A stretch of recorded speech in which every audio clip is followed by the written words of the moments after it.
Hello, नमस्कार। आप सभी को ढेर सारा प्यार और आभार, अभिनंदन। मैं चंदन कुमार शर्मा स्वागत करता हूँ आप सभी को आपके इस प्यारे से चैनल जिसका नाम है डियर बच्चों एससी इंग्लिश क्लासेस। तो उम्मीद करते हैं कि आपकी तैयारी बहुत ही जानदार, शानदार और ज़बरदस्त चल रही होगी। और मैंने अपने वादे के अनुसार, ठीक है ना, वादे के अनुसार जो मैंने वादा किया था वो वादा मैं निभा रहा हूँ।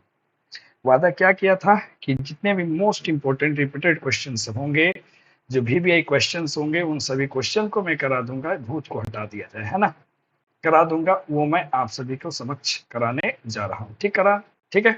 आज हम लोग मेजर ट्रेंड कंप्लीट कर चुके हैं और आज हम लोग डिस्कस शुरू करेंगे मेजर जो ऑथर्स हैं और उनके वर्क के बारे में सारी जानकारी हम लोग शुरू करेंगे। तो आइए देर ना करते हुए शुरू करते हैं आज की इस सुंदर सी क्लास को। क्रिस्टोफर, याद रखना ये 100%, ये जितने भी मैं कराऊंगा 100% उसी में से एक आएगा, इसीलिए किसी को सोचने की जरूरत नहीं है सर क्या होगा और नहीं होगा।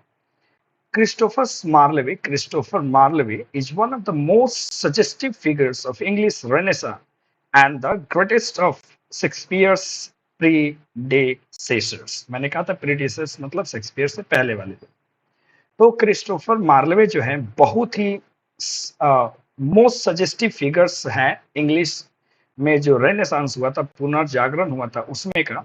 और ये महान जो लेखक थे शेक्सपियर से पहले उनमें से एक है।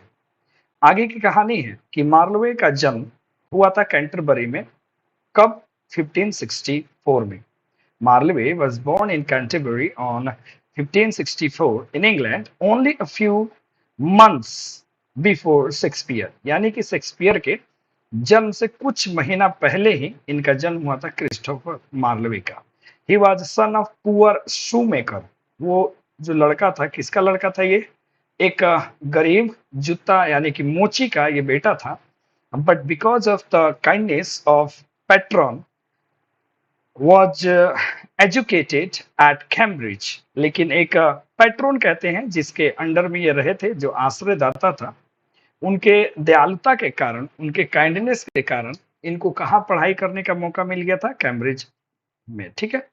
When he came to England, जब ये इंग्लैंड आए, his soul was surging with the ideas of the Renaissance। जब वो इंग्लैंड आए तो उनका जो हृदय था, जो उनकी आत्मा थी, वो तेजी से आगे बढ़ने लगी रेनेसा के विचारों के साथ। ही वॉज लॉन्गिंग, देखो लॉन्ग शब्द का मतलब यहाँ पे हो जाएगा इच्छा करना।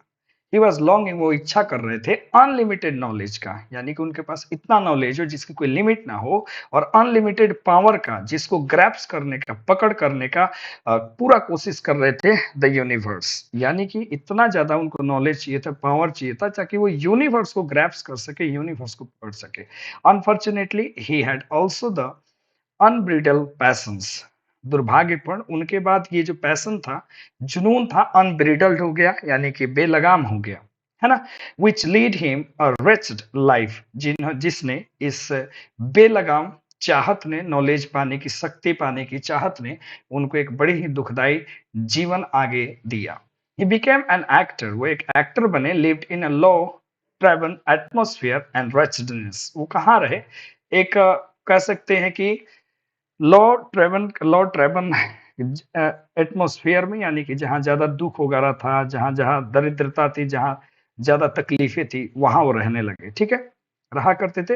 व्हेन ही वाज ओनली 23, जब वो महज 23 साल के थे, इन 1587, 1587 में, तो उन्होंने अपना एक ग्रेट आर्ट पब्लिश किया जिसका नाम था टम्बरलैंड। एक नोवेल उन्होंने पब्लिश किया टम्बरलैंड, जिसने उनको इंस्टेंट यानी कि तुरंत ही रिकॉग्निशन दे दिया, जान पहचान दे दिया। देयर आफ्टर, फिर इसके बाद, with the wretched life, with his wretched life, अपने इस बुरे जीवन के साथ, he holds steadily to a high literacy purpose, यानी कि उनको एक उच्च लिटरेसी पर्पस प्राप्त हो गया। ठीक है, दुखद जीवन के साथ भी उन्होंने ये हाई पोजीशन लिटरेचर में प्राप्त किया। The all his plays abound, ठीक है ना, इन वर्ड्स, बिकॉज यहाँ पे देख सकते हैं ठीक है, थोड़ा सा यहाँ पे आपको दिखाई कम दे रहा होगा, तो मैं रीडिंग कर दे रहा हूँ, अच्छे से आप देख लेना। ठीक है। The all his plays abound in violence, all his played abound in ये इन वायलेंस है, एक साथ लिखा हुआ है, आप सबको पता है।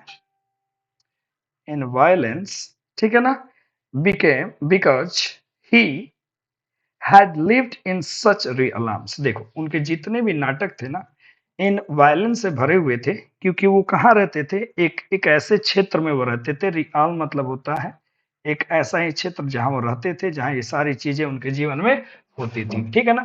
ही develops this violence as his, क्या लिखा हुआ है, माइटी लाइन्स। उन्होंने इस वायलेंस को, जिस क्षेत्र में रहते थे और जिस हिंसा को वो देखते थे, उन सभी चीजों को उन्होंने अपना सबसे मजबूत लाइन बना लिया, एंड डिपिक्ट्स, और उन्होंने दर्शाया great sense in magnificent text of poetry. और उन्होंने इस सभी चीजों को अपने पोइट्री के माध्यम से बड़े ही बेहतर तरीके से, बड़े लेवल पे उन्होंने दर्शाया।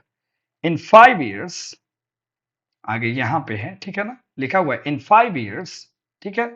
इन 5 years वाइल, ये बाबू याद रखना, ये शब्द लिखा हुआ है वाइल, ठीक है। While Shakespeare was serving his apprenticeship he produced all his great works.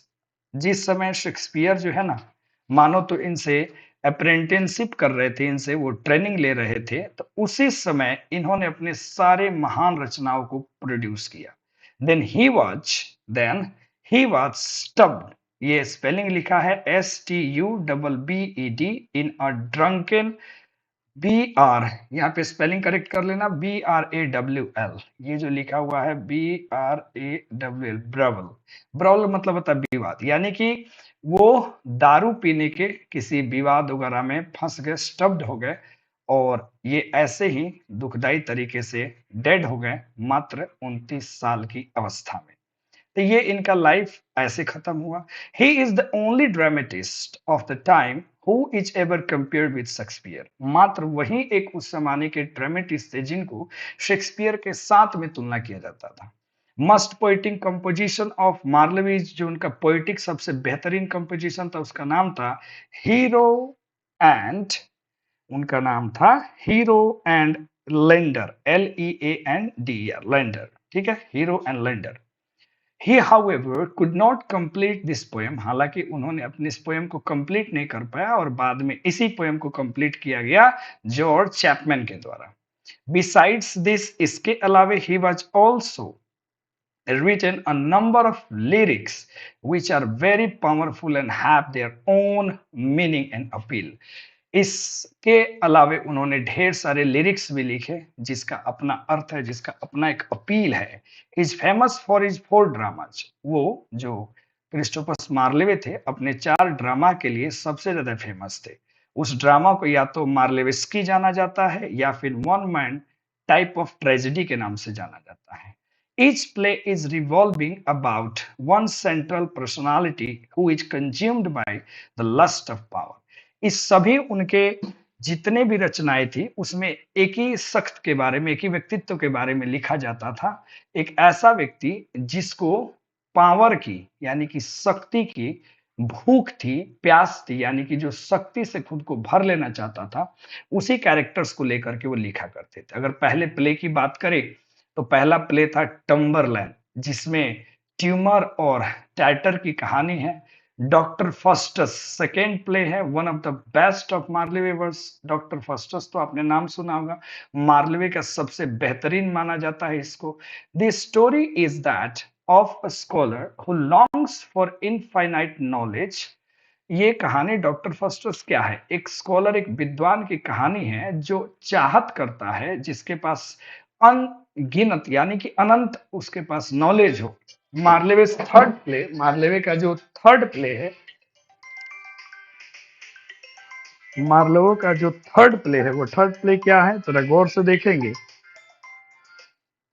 मार्लेवे का थर्ड प्ले जो कि बहुत, जैसे कि डॉक्टर फस्टस इंपॉर्टेंट था, वैसे ही ये भी इंपॉर्टेंट है। बात करें तो उसका नाम था Jew, JEW, Jew of Malta, study of the lust for wealth. सब में देखो ऐसे लस्ट ऑफ वेल्थ का मतलब क्या हो सकता है, धन, ठीक है, धन के लिए जिसमें आवश्यकता से ज्यादा लालच होना, ठीक है, आवश्यकता से ज्यादा क्या होना, लालच होना, वो उस पे आधारित था। विच एंटर्स अबाउट, ठीक है, बारबास। आगे बढ़ते, मार्लोवेज का लास्ट प्ले था एडवर्ड द्वितीय, अ tragic study of a Kings weakness and misery. एक ट्रेजिक स्टडी था किसका? वीकनेस का, किसी राजा के कमजोरी का और उसकी दैन्यता का। मार्लोवेज contributions to the development of English drama are notable। जो मार्लेस का कंट्रीब्यूशन है इंग्लिश ड्रामा के लिए बहुत ज्यादा ही नोटेबल है। He created genuine blank words, ये इंपॉर्टेंट है, लाइन कभी भी मत भूलना। ब्लैंक वर्ड्स का उन्होंने निर्माण किया, जेन्युइन था, genuine tragedy in English language. बिल्कुल जो चीजें थी वो जेन्युइन थी। He created great tragedies, hero, उन्होंने बहुत सारे ट्रेजिक हीरो के बारे में बताया, ठीक है।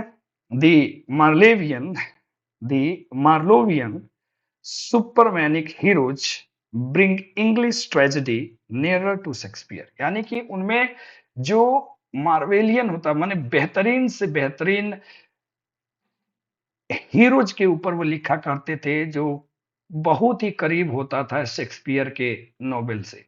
Really Marlowe is the memorable name in the history of English literature. तो यहां देखो, हर एक के बारे में तुम्हें 4-5 पॉइंट लिखना बहुत इंपॉर्टेंट है, कि वो किस एज में थे, उनकी थोड़ी सी बायोग्राफी, फिर उनके वर्क्स के बारे में, ठीक है। तो उम्मीद करते हैं ये छोटा सा शॉर्ट नोट क्रिस्टोफर मार्लोवे के बारे में आपको बहुत मदद करेगा एग्जाम में, ठीक है। तो थैंक यू वेरी मच, फिर मिलते हैं अगले टॉपिक के साथ जल्दी ही।